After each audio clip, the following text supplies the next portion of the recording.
Hi, that was a very interesting panel. Up next, sports and the changing U.S. audience. We have Jene, Elzie, Senior Advisor to multiple sports brands, Christina Norman, Head of Content, NBPA, Eli Velazquez, EVP of Sports Content, NBCU Telemundo, and Crystal Fisher, SVP Strategy of NBC Sports. Enjoy.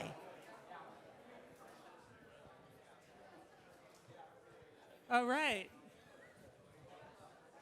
Good afternoon, everyone. So how's everyone enjoying the conference so far? I think it's been pretty good, right? Well, this morning, thank you. So this morning, we were fortunate enough to hear from Isaiah Thomas. And one of the things that struck me as that conversation was playing out was there was a lot of reminiscing in the day. So I'm going to ask everyone to cast your minds back as far as they go. It varies for everybody, but at some point in time, you've probably heard the term water cooler moment, and specifically as it applies to the sports industry. Now, what a water cooler moment was, way back when, was a moment in time where you were gathered around the TV, because that's what we had. You're gathered around the TV, you're sitting with friends and family, you were watching a game, one time you had to be there. Then you'd spend the next week sort of playing armchair quarterback, listening to sports anchors and newspaper. That's how you got and consumed sports. And maybe if you were really a fan, you wore a jersey, you bought a cap, you went to a game. That has all changed very rapidly. You know, we had, at the turn of the century, we had the internet, we had social media, we had multi-channel universe, and now what we're seeing is increasingly accelerated innovation. And so that really starts and ends with one place, with one person, and that is the sports fan. Now, we are very fortunate to have this group here who are experts in the sports audience and how that landscape has changed over time. So the first thing I would love to start with is to have each one of you talk a little bit about what your roles look like and what you do on a day-to-day basis. Hey everybody, thank you for being here. Thank you, Jene, for inviting me into the Zeta team. My name's Christina Norman, and I'm the head of content for Think 450. Think 450 is the innovation and partnership arm of the National Basketball Players Association. So where Jene says these moments start with the fan, I say they start with the athlete, with the player. We work with all 450 players in the NBA. We are there as the head of content. I help them tell stories. I help tell stories about them. I help tell stories adjacent to them. And I also oversee our brand partnerships. So I help brand partners figure out how to tap into all that they know and have to elevate their messages through partnership with players. Excellent. Hello, everyone. Eli Velazquez, EVP of Sports Content for Telemundo Sports. I oversee production and content creation for the sports division. That includes overseeing the organization of major tentpole event coverages like the Olympics, and now this fall, the World Cup, and earlier this year, the Super Bowl. Where it starts with the fan or the athlete, I depend on both of them to make sure that we're delivering a product that really engages audiences and also tells the stories of athletes. So you'll find through this panel that it's an interconnected world that we live in. I come out of the Miami area, New York born, go Yankees. And 61. That's right, we're going for 62. And I'm very pleased to be here, thank you. I'm Crystal Fisher. I work at NBC Sports, and I lead up our strategy and business development efforts. It's a very long-winded way of saying we look for new ways for NBC Sports to make money. I spend a lot of my time thinking about new rights deals and how we're going to put them across our various platforms, across linear, as well as across our streaming platform, Peacock.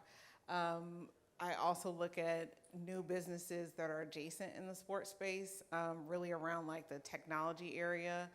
We have a division called NBC Sports Next, where we have 3 different verticals. One is supporting the golf business with Golf Now, which is like an open table for tee times. We also have a similar business that targets the youth sports space called Sports Engine, and we also have a vertical focused on betting and gaming. And then, if that's not enough for me to do, I also think about what's next. So what are kind of the new and emerging technologies, new ways that fans are engaging with sports, to think about how we should play in those spaces, whether it be in NFTs, whether it be, we recently launched NBC Sports Athletes Direct, which is a marketplace connecting college student athletes with our advertisers to help them monetize their name, image, and likeness. So really just having a pulse on what else is going on within the sports industry as well as the broader media and entertainment industry. Crystal, I'm really going to need you to do a little bit more for NBC. I mean, Slacker. Okay, so all your roles are very different. But as you know, as we think about the sports industry itself and how interconnected, to use your word, Eli, we are now. Tell us a little bit about that, Eli, how that plays out in your world more specifically. So, you know, there's been a radical sort of movement that I think we've all experienced in content consumption and the way we engage with content and the things that are meaningful engagements versus, you know, things that are out there. And so for me, one of the things that was very important was to sort of tap in more intimately with how that engagement is playing with audiences on different levels, not just the live event component, but also the narrative content that exists on the extensions of those live events to create those meaningful moments. And in that time, I have seen the growth of athlete-developed content initiatives, companies, what Christina represents. And at that same time, I've seen the audience evolve into not wanting to be spoken to, but to be spoken with. And so all of that coalesces into a strategy on how you address those things by way of the products that I am able to oversee and manage and then deliver to a broader national audience. So that's what I mean when I say we're interconnected, because the stories that the athletes are telling are compelling enough to an audience that's looking for relatability, and then that engagement becomes meaningful. And then by extension for our business, it will drive viewership, it drives ratings, impressions, CPMs, and all the like. So it really is a connected environment. Thank you. And so Christina, to take that a little bit further, because you know, when we think about sports, a lot of times we think about the live game. We think about and what comes from the live game. So whether that's highlights, whether that's tweets, whether that's whatever that looks like. But Christina, in your world, the live game is really the 48 minutes on court is not what you focus on. So tell us a little about your 23-12 strategy. Yeah, you know, the way we talk about it internally is there's tons of people who cover the game. If you want to find out what happened, we all found out, we all saw our clips of Aaron Judge last night. I don't add anything to that conversation. But the relationship that we have with our athletes helps us create a different kind of authentic connection. We talk a lot about the 23-12 effect. The league owns the 48 minutes when the guys are on the court. I'm interested in the 23 hours and 12 minutes when they're off. What are they interested in? What are their passions? What are they going to do next? The average NBA career, you know, people like LeBron aside, is 4 years. So there's a lot of time to plan for what you're going to do next. So we've got guys who are investing in real estate, who are starting businesses, who are creating content, who have all sorts of other lives outside of this. CJ McCollum is the president of the union. He just bought a vineyard. You know, like, let's tell the story of winemaking in a different way and really engage the audience freshly. You know, it's interesting because the one thing that's so fascinating to me, you know, I've worked with guys, many of them I have shoes older than. I'm reminded of that very often. But, you know, they're all, like we talk about digital natives, these guys grew up on social media. They don't know a world where they didn't control the conversation that they have with their fans. So, you know, that's a whole other level of this. How do we elevate that conversation? How do we take what it is that they're doing and help them build a different kind of deeper connection with their audience and with other partners? And I would imagine for brands, what's really important, because you've got 450 players with so many different stories, how do you help the brands actually discover those stories? Yeah, that's the most fun. I mean, we love getting a brand to come in, and most times they'll be like, we want LeBron or we want Steph, and we're like, that's great. I want them too. But what are your goals as a business? And did you know that if you want to reach 18-year-olds in the South who have this interest, this is the best guy. And we've got, we talk about the legendary intelligence that we have and the opportunity to partner with you to create original content that our players present on their social platforms. And with that authentic connection, I think brands see a different kind of lift and are really being able to engage in a different kind of conversation. Fantastic. So, Crystal. Yes. Now, yes, we have talked about the live game. We've talked about off-court. You get to do it all, even beyond that, which is the 360-degree fan experience.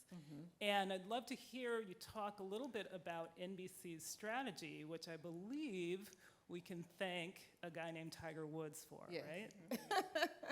right? So back in, call it 15 plus years ago, Tiger was kind of at his first peak, because we know he's had peaks after that.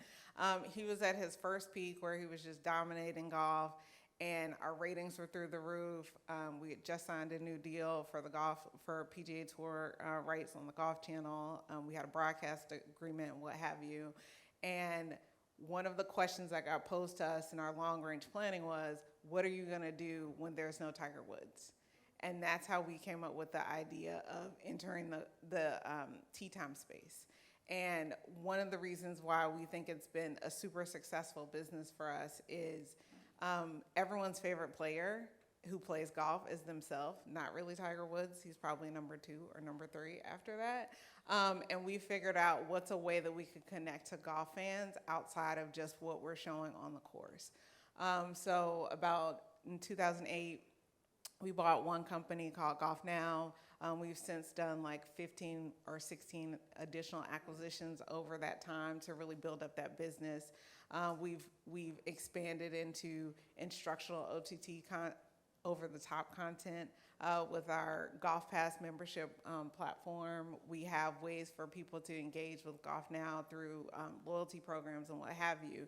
But really, it's being able to use the eyeballs that we get across NBC and across Golf Channel who are golf fans to funnel them through another part of our business. It also gives us a lot of direct first-party data. We're connecting with them. We know what kind of clubs they use. We know how they like to travel and do group trips. So it's really building a business that connects the fans to their passion outside of just watching it on, Thursday through Sunday. That's great. All right, so Eli, Telemundo has had, I would say, a pretty crushing year. You guys have, you can go ahead and be proud of that because it's been a fantastic year. It started with the Super Bowl in the sports vertical. It started with the Super Bowl, and now coming in November, you got a little thing called the World Cup. So we're gonna talk about the World Cup in a bit because I'm very curious to see what you have in store for us. However, I want to start with NFL, and specifically, I guess, two-part question. The first part is if you can tell us a little bit about what the Telemundo audience looks like and how that audience has evolved. And then the second part is how has the NFL strategy in particular, from a content and platform, how does it serve that audience? Sure. Thank you for the shout-outs. I've been in this particular industry now for around 29 years. So in that time, I have seen a massive evolution of how they connect with the content that we provide to them, the programming, et cetera. And I would say that the audience is increasingly younger, and they're increasingly bilingual. So we refer to them internally as the 200%ers, those who are 100% American, born here in this country. There's a segment of that audience that's that, but they also identify 100% with their country of origin and where they're from. So that segment of the larger Hispanic audience is one that we've paid increasingly more attention to as an organization. So properties like the NFL, which clearly resonates in this country as it relates to your sports experience, right, and your live consumption of sports, it's a powerful brand. They too have seen the evolving audience of the US Hispanic marketplace, and they want to make sure they're tapping into it. So statistically speaking, I think we're about 60 million strong now. The thought is that by 2050, it'll be 100 million. They're early adopters of new technology and some of the innovations of consumption that we're talking about in these panels today. And they are also increasingly bilingual, which gives them access to a larger breadth of content. So with that in mind, you know, I've always said that if you're not really looking at the Hispanic audience, you're not really future-proofing your business here in this country. And so for us, as content creators, we've had to really look at how do we adjust the messaging so that it's a balance between what they are now consuming as 200%ers, like that engagement with NFL content, NBA content, Major League Baseball content, in addition to their soccer fandom, and then also figuring out how is it that we differentiate ourselves from the general market to provide them with that feeling of culture and relevance to their experience. So for the Super Bowl, you know, we partnered with, of course, our friends from NBC Sports. It was the first time it was ever on broadcast television in Spanish language. Broke records, very proud of the team and the work they did. But what really set us apart was that the content in our pregame show was noticeably different than the content in the other pregame show because we went specific on culture. We highlighted narrative storylines of people in this country who are making waves and impact with the sport, but they come from a Hispanic background. We featured MJ Acosta, who's constantly on NFL Network, and spoke of her origins as a U.S. Latina. So those were the ways that we really engage with these audiences that can really play in both segments, but we want to make sure that there is an option for them to come and see it the way that we would present it to them with more relevance and authenticity. That's fantastic. And I am glad you brought up youth because, you know, we cannot have a brand conversation in sports at any level and not talk about youth. And not just the sort of 18 to 34, the younger demographic, but even younger than that. Because what we see, you know, it doesn't matter which sports league you're talking to, there's a direct correlation, always has been, between participation and lifelong fandom. Participation used to mean physical participation, right? If you started playing baseball when you were 5, you were more likely to become a fan. Now participation can mean anything. Video game. Absolutely, video games is a huge piece of it. So, you know, as we think about that aspect of it, I'd be just curious to understand how, and I'm going to start with Christina, tell us a little bit about what you do in the youth space, particularly as it relates to kids. This is an area that I'm really excited about. So I have no background in sports. This is my first job I've ever done in sports. I've worked in media entertainment my whole career. I was at MTV, I was at VH1, I was at OWN. So I make stuff. And, you know, when I first came to Think 450, it was, you know, we would always talk about how there's 450 players, but there's 1 million stories. And those stories are the stories of hardship, of triumph, of all sorts of things. And so really trying to find a lot of that connective tissue in the storytelling that we do. The other thing that's important to know is that what I do has to benefit all 450 players. I'm not here to tell the story of one guy. I'm here to tell stories that are universal. Just as an aside, our business was started in 2017. The players got back their name, image, and likeness rights from the league. As a result of that, NIL has been like a big subject in the news lately. As a result of that, we set up Think 450. Think 450 monetizes those name, image, and likeness rights. All of the money that we make gets divided by 450, and every guy gets a check. So whether you're the top performer on the team or a player that doesn't see a lot of time, you're sharing in that revenue. So we really talk about this collective and this brotherhood in all of the work that we do. And that's really inspired my kids strategy. I knew nothing about the kids space. I worked at Viacom, so I have friends who were at Nickelodeon, and I picked their brains. But you know, the thought to me was there were so many powerful values of sports that were really great engines for storytelling, and what parent doesn't want their kid exposed to stories about perseverance and hard work and dedication and overcoming obstacles? Like, those are things values that every parent wants. So we've got a really robust kids strategy. We've got a number of shows in development. We've got some partners. We haven't announced all of them yet. We'll be taking some stuff to Kids Screen this year. But you know, the idea that this way I can also use players in all sorts of different ways. It's not the story of one guy. It's a story that a lot of them share.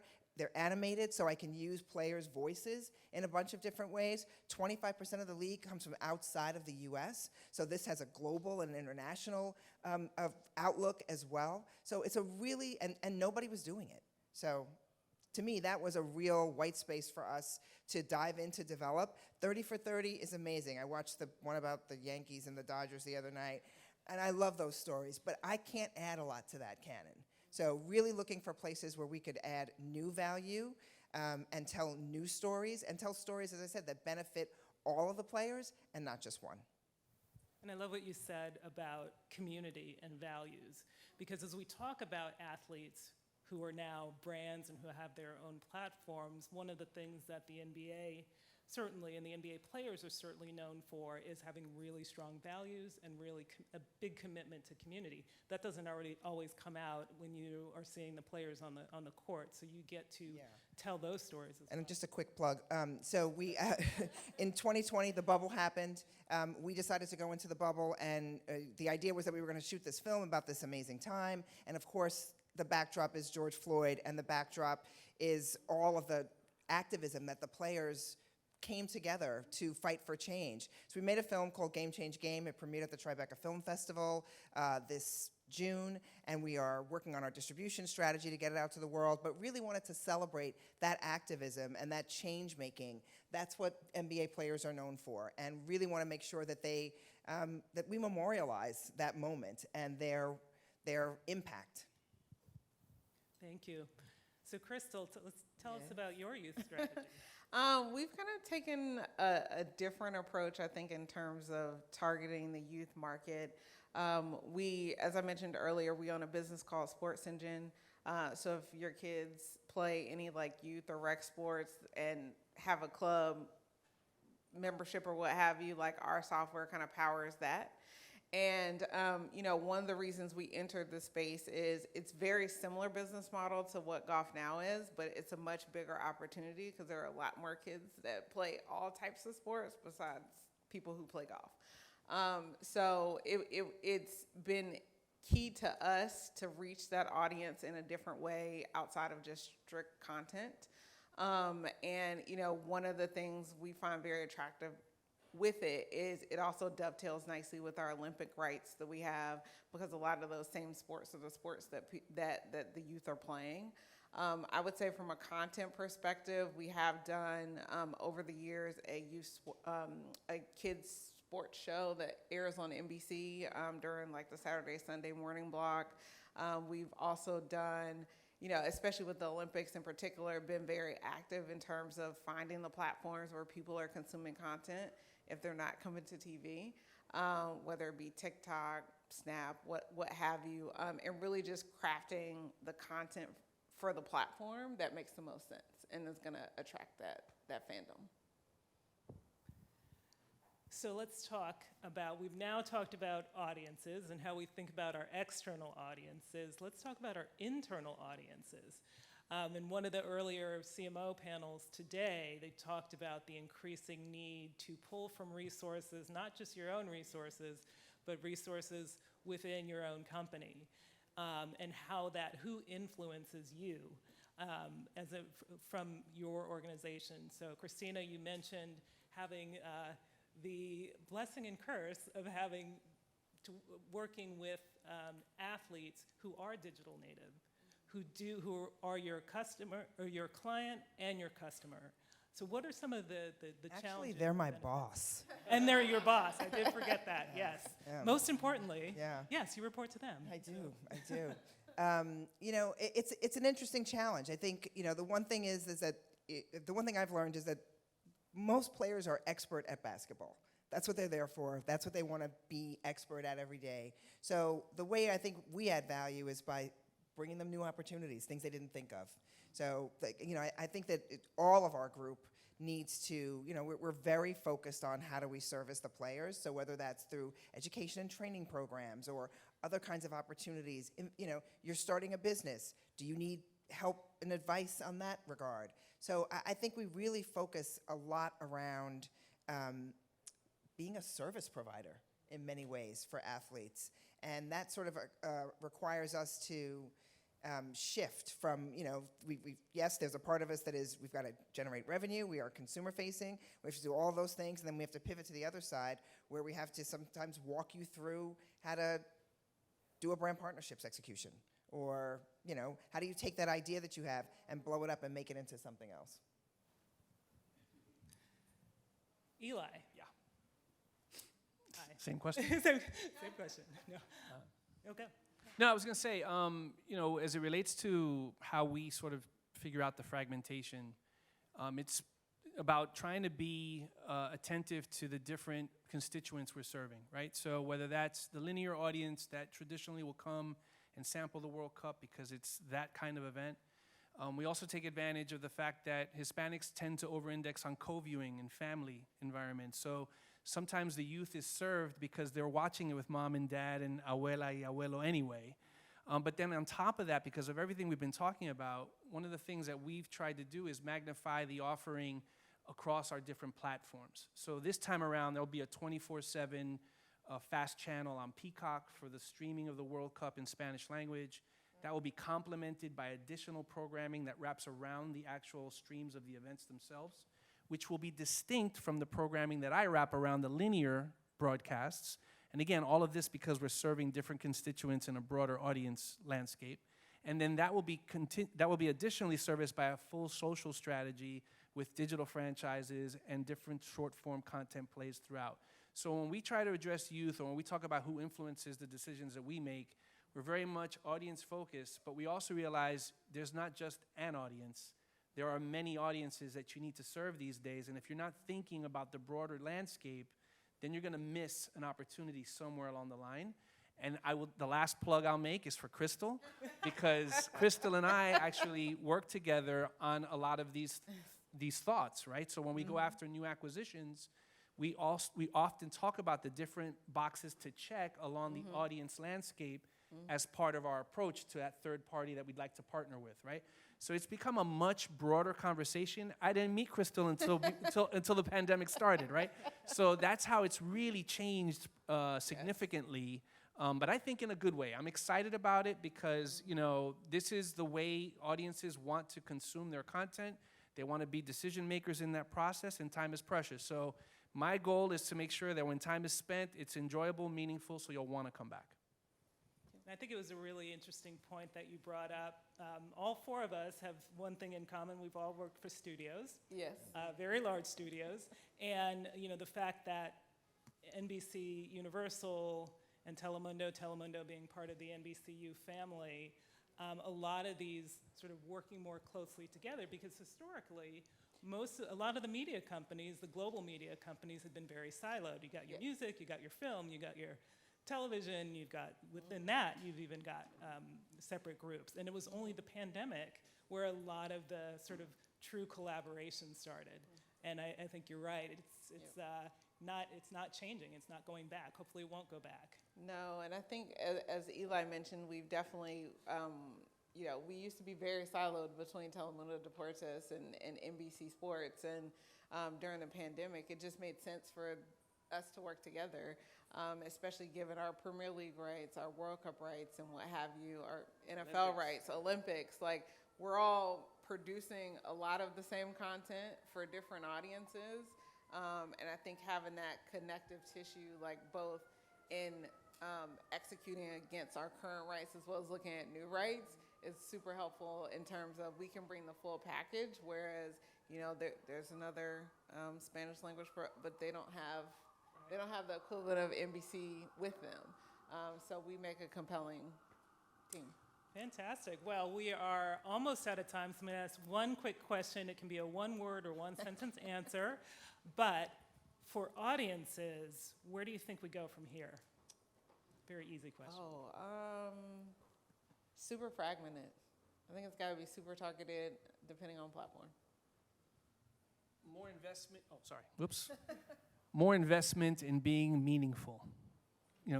I know you said one word, sorry. Keep going. People who know me know I can do nothing in one word. Crystal knows this. More meaningful, more engaging. That way you create a relationship with the audience and they're just not a customer. I'll take some of his words. He can shift them over here, but more personalized, so therefore more authentic, deeper connection. Great. Thank you. Thank you. you Very Thank much. you. Get it. Thank you.